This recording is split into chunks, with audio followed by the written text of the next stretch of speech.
जय हिंद दोस्तों, welcome back to the channel the rail यात्री।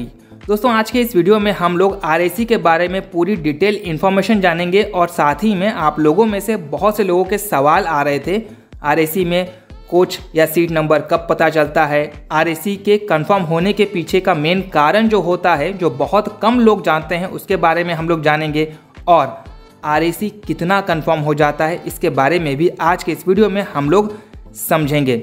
और अगर आपका टिकट आरएसी में है और आप सवाल पूछना चाहते हो कमेंट करके कि आपका टिकट कंफर्म होगा या नहीं होगा, तो आप पूरी डिटेल जैसे कि किस ट्रेन में आप यात्रा करने वाले हो, ट्रेन का नंबर, कहां से कहां तक आप यात्रा कर रहे हैं और आपका इस समय टिकट का स्टेटस क्या चल रहा है और किस दिन आप यात्रा करने वाले हो, इतनी जानकारी अगर आप कमेंट्स में लिखेंगे तो आपके सवालों का जवाब मैं और मेरे साथ में जो मेरी रेल यात्री फैमिली है सब्सक्राइबर्स की, इसमें से बहुत से ऐसे सब्सक्राइबर्स हैं जो बहुत कुछ जानते हैं टिकट बुकिंग के बारे में, उन लोगों में से कोई ना कोई आपके सवाल का जवाब ज़रूर दे देगा।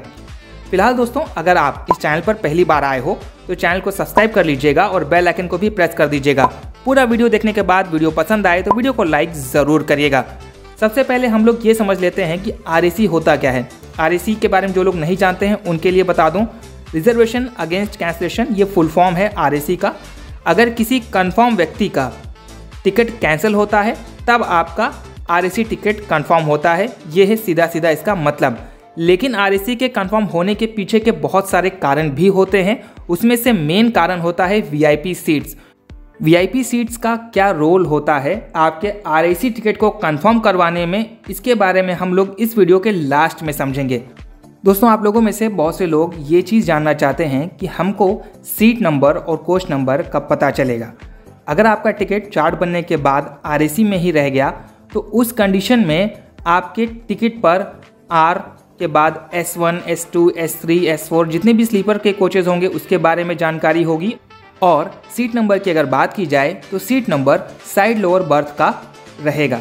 इसी प्रकार अगर आप थर्ड एसी या सेकंड एसी में यात्रा कर रहे हैं वहाँ पर आर के बाद कोच नंबर और कोच नंबर के बाद सीट नंबर दिया जाता है। जैसा कि मैंने यहाँ पर वीडियो में आपको समझाया हुआ है, आर जो होता है वो आरएसी के लिए होता है, जो उसके बाद दो वर्ड होते हैं वो कोच नंबर होते हैं और उसके बाद जो नंबर दिया जाता है वो आपकी सीट नंबर होता है।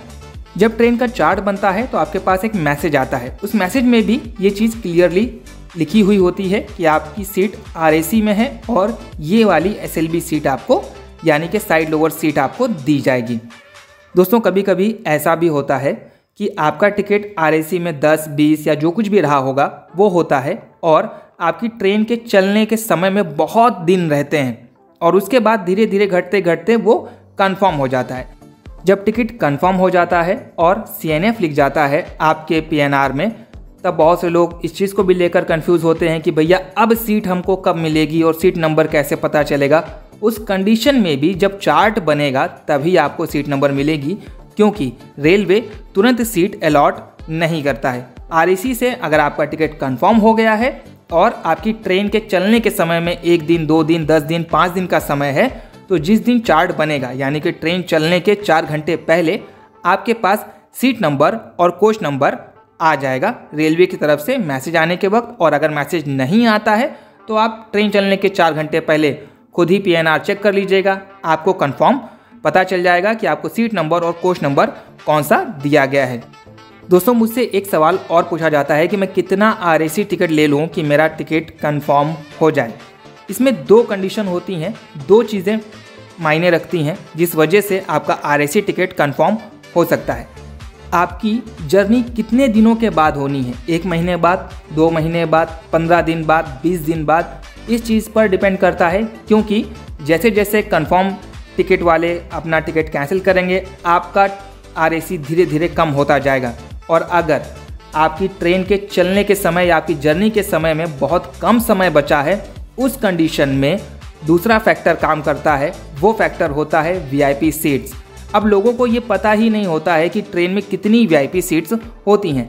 आज से 6, 7, 8 महीने पहले लोगों के सामने वीआईपी सीट्स दिखती थी। जब वीआईपी सीट्स दिखती थी तब लोग बड़ी आसानी से कैलकुलेशन लगा लेते थे कि आरएसी कंफर्म होगा या नहीं होगा।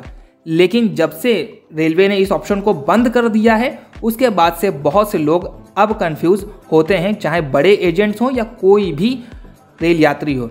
अब बहुत से लोग बोलेंगे कि आप ऐसा कैसे बोल सकते हो, तो ज़रा याद करिए, जब ट्रेन का चार्ट बनने वाला होता है, आपका टिकट अगर वेटिंग में 30 या 40 चल रहा है, तो जब चार्ट बनता है और आपका टिकट अगर वेटिंग में ही रह गया तो अचानक से 20-25 सीटें कम हो जाती हैं। वो सीट कहाँ से आती हैं? वो दरअसल सीट वीआईपी सीट्स होती हैं। अगर वीआईपी सीट या रेलवे का जो कोटा होता है वो जब यूज़ नहीं होता है तो भारतीय रेल उन सीटों को एडजस्ट कर देता है आपकी आरएसी वाली सीट्स में। तो आरएसी वालों की सीट कंफर्म हो जाती है और जो लोग वेटिंग में थे उनको आरएसी वाली सीट्स मिल जाती हैं। ज़रूरी नहीं है कि हर ट्रेन में 20-25 सीट हों। किसी ट्रेन का 30 का कोटा होता है, किसी में 10 का कोटा होता है, किसी में 5 का कोटा होता है। एक ट्रेन के स्लीपर, एसी और सेकंड एसी में अलग अलग टाइप की वीआईपी सीट्स होती हैं, किसी में कम, किसी में ज़्यादा। ज़रूरी नहीं कि हर ट्रेन में एक जैसी वीआईपी सीट्स हों।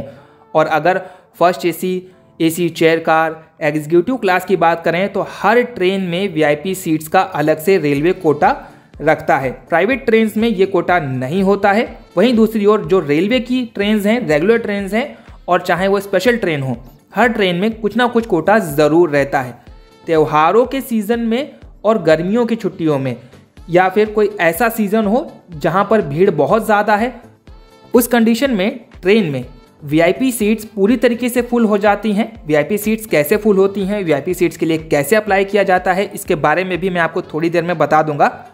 लगभग 2012 से मैं टिकट बुकिंग के बारे में देख रहा हूँ। हर साल और हर त्यौहार के सीज़न में या जब बहुत ज़्यादा रश होता है पैसेंजर्स का, उस कंडीशन में मैंने देखा है कि जो आरएसी वाले होते हैं या वेटिंग वाले होते हैं, वहाँ पर बहुत ज़्यादा अंतर देखने को नहीं मिलता है। 2 या 3 सीट ही घटती हैं, क्योंकि पूरी तरीके से एचओ कोटा या वीआईपी कोटा यूज़ कर लिया जाता है। और इस परिस्थिति में अगर आपका टिकट वेटिंग में है तो उसमें बहुत ज़्यादा अंतर आप नहीं देखेंगे, और अगर आपका टिकट आरएसी में है तो उसमें भी कंफर्म होने के चांसेस ना के बराबर हो जाते हैं। दोस्तों, अब सबसे बड़ा सवाल ये उठता है कि वीआईपी सीट्स के लिए आम नागरिक या आम जनता कैसे अप्लाई कर सकती है। वीआईपी सीट्स के लिए केवल रेलवे के एम्प्लॉयज़ या रेलवे के ऑफिसर ही अप्लाई कर सकते हैं। आम जनता इस चीज़ के लिए अप्लाई नहीं कर सकती। अगर ये आम जनता को दे दिया जाता तो बहुत सारे वीआईपी सीट्स हर दिन अप्लाई करने के लिए वहाँ पर फॉर्म्स पहुँच जाते हैं। लेकिन अगर आपके पास कोई जेन्युइन प्रॉब्लम है, कोई बीमार है या जाना बहुत ज़रूरी है, तो उस कंडीशन में रेलवे आपको वीआईपी सीट भी दे सकता है। उसका भी एक प्रोसेस है। अगर आप चाहेंगे तो मैं वीडियो के माध्यम से आप लोगों तक जानकारी पहुंचा दूंगा। फिलहाल आरएसी के बारे में बताते बताते ये वीडियो काफ़ी लंबा होते चला जा रहा है। मैं इस वीडियो को यहीं पर अब रोकना चाहूँगा। अगली बार आप किस टॉपिक पर वीडियो देखना चाहते हैं, वेटिंग लिस्ट या फिर PQWL के टिकट्स कैसे कंफर्म होते हैं, तो अगर इस प्रकार की सारी जानकारी आप जानना चाहते हैं तो कमेंट करके बताइएगा। कोई सवाल हो टिकट बुकिंग से जुड़ा हुआ, वो भी आप कमेंट करके पूछ सकते हैं। फिलहाल आज के इस वीडियो में इतना ही। मिलता हूँ आप लोगों से किसी और नए वीडियो में किसी और नई जानकारी के साथ। Thank you so much for watching the rail यात्री चैनल एंड कीप सपोर्टिंग।